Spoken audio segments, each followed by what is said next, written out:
তাড়াতাড়ি রান্নাবান্না সেরে একটু বেরোলাম। কোথায় গেলাম দেখতে থাকো। প্রথমেই এখানে আমি পনির ছোট ছোট পিস করে কেটে নিয়েছি। তারপরে এখানে ফ্রাই প্যান বসিয়ে দিয়েছি, সাদা তেল দিয়ে দিলাম। এবারে তেলটা ভালো করে গরম করে নিয়ে কেটে রাখা পনিরগুলো দিয়ে দিলাম। এবারে পনিরগুলো সব উল্টে পাল্টে ভালো করে হালকা লালচে করে ফ্রাই করে নেব। ফ্রাই করা হয়ে গেছে, এবারে তুলে নিচ্ছি। আর আগেই আমি উষ্ণ গরম জল নিয়ে নিয়েছি, আর তাতে সামান্য নুন দিয়ে দিয়েছি। ভেজে রাখা পনিরগুলো দিয়ে দিলাম, তাতে পনিরগুলো বেশ সফট হবে আর নুনটাও বেশ ভালোভাবে পনিরের ভিতরে ঢুকে যাবে।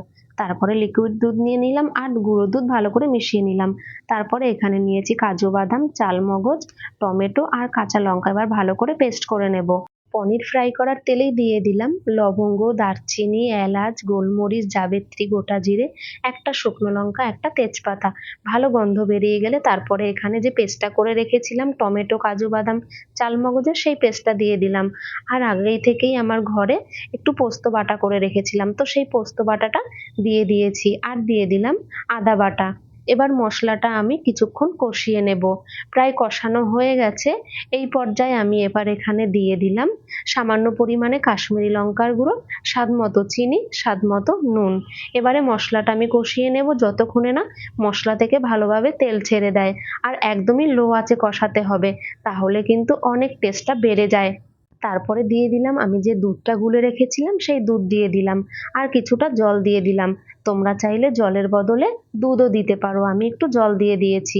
এবারে ভালো করে মিশিয়ে 1 মিনিট মতো ফুটিয়ে নিলাম। তারপরে ভেজে রাখা পনিরগুলো দিয়ে দিয়েছি। আর হ্যাঁ, তোমাদের তো বলাই হয়নি আমি এটা কি বানাচ্ছি। আমি এটা দুধ পনির বানাচ্ছি। তারপরে পনিরগুলো দিয়ে আবারও 1 মিনিট মতো ভালো করে ফুটিয়ে নিয়েছি। প্রায় রেডি হয়ে গেছে দুধ পনির। এই পর্যায়ে আমি এখানে দিয়ে দিলাম কিছুটা ড্রাই রোস্ট করে রাখা কাসুরি মেথি, গরম মশলা, আর দিয়ে দিলাম ঘি। এবারে ভালো করে মশলাগুলো মিশিয়ে নেব। মশলাটা ভালো করে মিশিয়ে এবার আমি 5 মিনিট স্ট্যান্ডিং টাইমে রেখে দেব। রেডি হয়ে গেছে দুধ পনির। আর হ্যাঁ, এই দুধ পনিরটা করার আমার একটাই কারণ, সেটা তোমাদেরকে বলবো। তারপরে এখানে আমি কিছুটা দুধ পনির নিয়ে নিলাম কন্টেনারে করে। তারপরে আমিও রেডি হয়ে নিলাম। এবার একটু বেরোবো। আর কোথায় যাচ্ছি সেটা তোমাদেরকে আমি অবশ্যই বলবো, দেখতে থাকো। তারপরে এখানে এই যে বড়মশাই হেলমেট নিয়ে চলে এসছে, ও নিজে পরে নিল আর আমাকেও পরিয়ে দিল। কারণ আমি পড়তে পারছিলাম না, যেহেতু আমার হাতে ফোন ছিল, আমি ভিডিও করছিলাম। তারপরে দুজনে মিলে বেরিয়ে পড়েছি। আর বেরিয়েছি আমরা বিকেলবেলা। বেশ ভালো লাগছিল জানো তো, এত কাজবাজ করে তারপরে যদি একটু ঘুরতে বেরোনো হয়, ভীষণই ভালো লাগে। আর বলো তো, ঘুরতে কে না ভালোবাসে?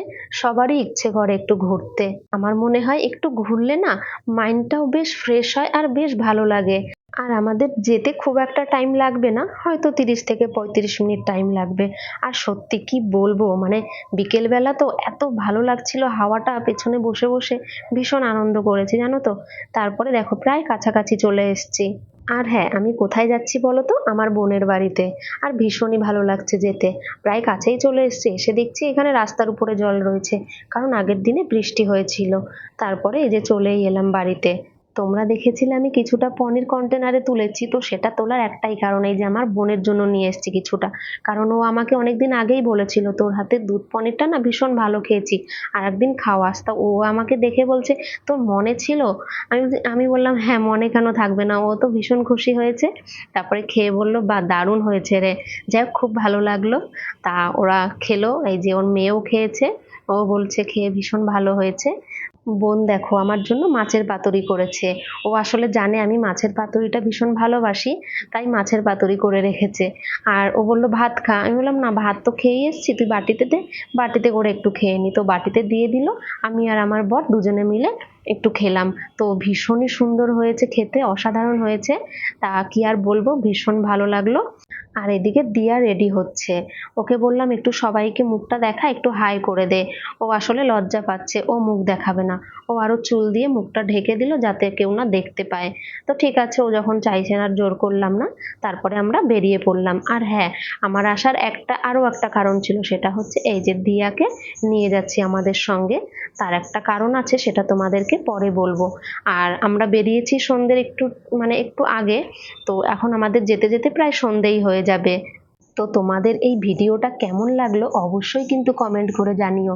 সবাই ভালো থেকো, সুস্থ থেকো। আবার দেখা হবে নতুন কোনো ভিডিওতে।